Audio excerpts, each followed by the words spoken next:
इस हफ्ते market consolidation phase में रही। हफ्ते का आगाज तो तेजी से हुआ, लेकिन फ्यूचर्स रोल ओवर और ईयर एंड के बायस मार्केट में वोलेटिलिटी देखी गई और अगले दिन से ही सेलिंग शुरू हो गई। ताहम बुल्स ने कम बैक दिखाया और हफ्ते के इख्तिताम पर KSE 100 इंडेक्स 1.6% के इजाफे के साथ 111,351 पॉइंट्स पर बंद हुआ। म्यूचुअल फंड्स जो इस माह के पहले 2 हफ्तों में अग्रेसिव बायर्स थे, इस हफ्ते भी सेलिंग करते हुए नजर आए। दूसरी जानिब फॉरेन इन्वेस्टर्स की तरफ से भी सेलिंग जारी रही। PTA डेटा के मुताबिक नवंबर में लोकल मोबाइल कंपनीज ने 2.31 मिलियन मोबाइल फोन्स मैन्युफैक्चर और असेंबल किए, जो सालाना बुनियाद पर 8% और अक्टूबर 2024 के मुकाबले में 35% कम है। इस तरह साल 2024 के 11 महीनों में लोकल मोबाइल कंपनीज ने 28.43 मिलियन मोबाइल फोन्स मैन्युफैक्चर और असेंबल किए, जो सालाना बुनियाद पर 57% का इजाफा है। सेंसिटिव प्राइस इंडेक्स के डेटा के मुताबिक वीकली इन्फ्लेशन में 0.8% का इजाफा देखा गया, जो 25 वीक्स का हाईएस्ट लेवल है।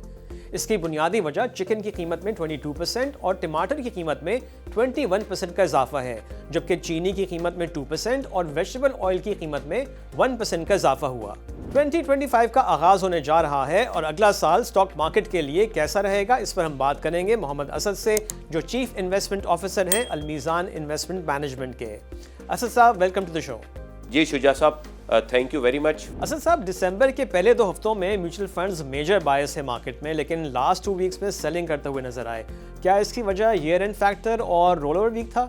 अच्छा, इसमें डेफिनेटली जब एक मार्केट 2.5-3 महीने की रैली करती है तो उसके बाद थोड़ा सा ब्रीदर लेती है। तो मार्केट ने कोई, आपने देखा होगा पिछले लास्ट 10-15 डेज में तकरीबन 10,000 पॉइंट्स मार्केट वहाँ से नीचे आई, क्लोज टू 10%, और उसके बाद फिर मार्केट 7,000 पॉइंट्स बढ़ी और उसके बाद फिर मार्केट अच्छा है, मार्केट ने एक हेल्दी करेक्शन ली और मार्केट जो है ये कंसोलिडेट कर तकरीबन, और आज भी अगर हम देखेंगे मार्केट की क्लोजिंग जो है वो तकरीबन 1000 पॉइंट्स के करीब हुई। तो मार्केट आहिस्ता आहिस्ता इस वक्त कंसोलिडेशन फेज में है और ये मार्केट ने एक हेल्दी करेक्शन ली है। आपने बिल्कुल ठीक कहा, थोड़ा सा रोल ओवर का फैक्टर था, फिर ईयर एंड का ये जो दिसंबर हमारा क्लोज हो रहा था उसका फैक्टर था, और डेफिनेटली मार्केट ने 40% की रैली की, ये तकरीबन 35,000 पॉइंट्स की। तो उसमें मार्केट की एक करेक्शन ड्यू थी और ये करेक्शन आई और हेल्दी करेक्शन मार्केट में हुई। तो म्यूचुअल फंड्स में भी जो पहले इनफ्लो आ रहा था उसमें थोड़ा बहुत, जाहिर बात है, जिन लोगों को अच्छे प्रॉफिट्स होते हैं उन्होंने प्रॉफिट रियलाइज़ किया, लेकिन उसमें सबसे अच्छी बात यह है कि दोबारा जाहिर बात है वहाँ इनफ्लो हमें नज़र आया और इंटरेस्ट मार्केट में ये इन्वेस्टर्स का नज़र आया, जिसने आज ये पिछले 2-3 में मार्केट को स्टेबलाइज किया है। अच्छा असद साहब, हिस्टोरिकली देखा जाए तो म्यूचुअल फंड्स का एक्सपोजर इक्विटी मार्केट में काफ़ी हाई होता था।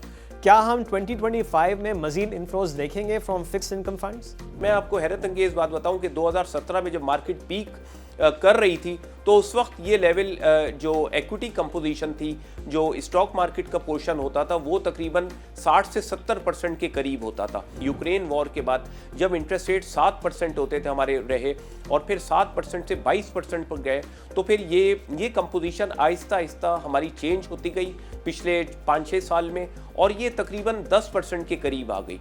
लेकिन अब अगर हम इसका जायज़ा लें ओवरऑल होलिस्टिकली, तो अब आहिस्ता आहिस्ता लोगों का कॉन्फिडेंस रिस्टोर हो रहा है। म्यूचुअल फंड्स में आपने देखा फ्लो आ रहे हैं यहाँ भी, लेकिन अभी थोड़ा सा टाइम लगेगा। मेरे ख्याल में 1-2 साल और लगेंगे मार्केट में ग्रेजुअली। अगर हमारे इकोनॉमिक फंडामेंटल्स, जैसा मैंने मेंशन किया, ये स्टेबिलिटी रही तो इंशाल्लाह कोई भरोसा नहीं कि आपको ये परसेंटेज बतदरीज बढ़ती हुई नज़र आएगी। अभी भी स्टॉक मार्केट के लिहाज से देखा जाए, उनको पता है कि फिक्स्ड इनकम साइड पर यील्ड्स कम हो रही हैं, तो आज भी अगर हम अच्छी कंपनीज का देखते हैं उसमें डिविडेंड यील्ड्स 8 से 10% जो है ब्लू चिप्स कंपनी से मिल जाती है। तो वो मेरे ख्याल में लोगों की अट्रैक्शन रहेगी और आहिस्ता आहिस्ता लोग रियलाइज़ करेंगे और मेरे ख्याल में शायद इक्विटी मार्केट अपना लेवल जो है वो बढ़ाती रहेगी, प्रोवाइडेड कि मार्केट में थोड़ी सी कंसोलिडेशन हो जाए। अच्छा असद साहब, स्टॉक मार्केट के लिए पॉलिटिकल स्टेबिलिटी भी बहुत अहम होती है। जो कुछ रीसेंट स्टेटमेंट्स आए हैं यूएस के अपकमिंग सेटअप के ऑफिशियल से, क्या इससे पॉलिटिकल स्टेबिलिटी मुतासिर हो सकती है जिसका मार्केट पर भी असर हो? देखिए, ये 2-2.5 साल में हमने देखा है पॉलिटिकल चैलेंजेस अपनी जगह रहे, लेकिन जब आईएमएफ प्रोग्राम में हम एंटर हो चुके हैं और आगे हमारी डिसिप्लिन रिलेटिवली गवर्नेंस के लिहाज से चीज़ें बेहतर हुई हैं, हमारे इकोनॉमिक इंडिकेटर दुरुस्त सिमत में जा रहे हैं, तो मुझे लगता है कि ओवरऑल मेरे ख्याल में इसमें मार्केट की डायरेक्शन में कोई मुझे नहीं लगता कि कोई बहुत मेजर चेंज आए और इसमें कोई स्टॉक मार्केट जो है वो बहुत बड़ा रिवर्सल ले ले। अच्छा असद साहब, आप कौन से मार्केट रिस्क हाईलाइट करेंगे और इन्वेस्टर्स के लिए कौन से सेक्टर्स में अपॉर्चुनिटी देखते हैं? एक जो चैलेंज मुझे गवर्नमेंट के हवाले से थोड़ा सा नज़र आया इकोनॉमिक उसमें नंबर्स में, वो थोड़ा सा फिस्कल साइड पर बेसिकली आपका जो टैक्स कलेक्शन है उसमें थोड़ा सा शॉर्टफॉल नज़र आ रहा है, और लेकिन वो भी हमारी जो टैक्स टू जीडीपी रेशो है वो 9% से ऊपर है। और अभी फाइनेंस मिनिस्टर ने इसमें उनका रीसेंट स्टेटमेंट आया था कि वो 13% से ऊपर चाहते हैं कि in coming years it should reach. तो मेरे ख्याल में इसकी तरफ भी गवर्नमेंट फोकस कर रही है, ये एक अच्छी चीज़ है, इस चीज़ की तरफ फोकस करना चाहिए। कंपनी स्पेसिफिक अगर आप सेक्टर्स देखेंगे, इसमें बैंकिंग सेक्टर्स के लिए थोड़ा मेरा ख्याल है चैलेंज आएगा, क्योंकि इनके नेट इंटरेस्ट मार्जिन रेट्स नीचे जा रहे हैं, तो थोड़ा सा वहाँ हो सकता है चैलेंज आए। ईएनपी कंपनीज ने अभी ये जो जिनके सर्कुलर डेट और इससे रिलेटेड डेवलपमेंट्स हुई हैं, इन्होंने काफ़ी बड़ी रैली कर रही है, तो मेरे ख्याल में उन कंपनीज में देखना चाहिए जिनमें ग्रोथ आ रही है। फार्मास्यूटिकल कंपनीज ने रैली कर ली है, थोड़ा ये सिक्लिकल अगर देखेंगे स्टील सेक्टर में थोड़े चैलेंजेस हैं, लेकिन इसमें जो सीमेंट सेक्टर है उस हवाले से अगर देखेंगे कोल की प्राइसेस थोड़ा नीचे आई हैं और एपिटाइट अब ये सर्दियां जनवरी में पीक कर जाएंगी, तो मेरे ख्याल में यहाँ जो यूटिलाइजेशन हमने देखा पिछले 5-6 महीने में वो 50% से नीचे आ गई थी, वो मेरे ख्याल में शायद बतदरीज थोड़ा सा बेहतरी होगी। और हमें लग रहा है कि यहाँ से कंस्ट्रक्शन एक्टिविटी अगर थोड़ा सा इसमें बेहतरी आती है तो ये सीमेंट सेक्टर्स के लिए काफ़ी पॉजिटिव होगा। तो बाकी इसके अलावा पॉलिटिकल चैलेंजेस जो हैं वो अपनी जगह है, उसके बारे में फ़िलहाल हम कोई प्रेडिक्ट नहीं कर सकते सर्टेनिटी के साथ, वो आएंगे, लेकिन मेरे ख्याल में मेजर इसमें हमारा ये देखना चाहिए कि economic indicators, economic direction positive है, और प्लस कॉर्पोरेट प्रॉफिटेबिलिटी क्या वो हमारी इंटैक्ट है, उसमें कौन कौन से सेक्टर्स, कौन कौन से कंपनीज वो बेहतर हैं। असद साहब, आपका बहुत शुक्रिया। बहुत बहुत शुक्रिया। और अब नजर डालते हैं अगले हफ्ते के इंपॉर्टेंट इवेंट्स पर।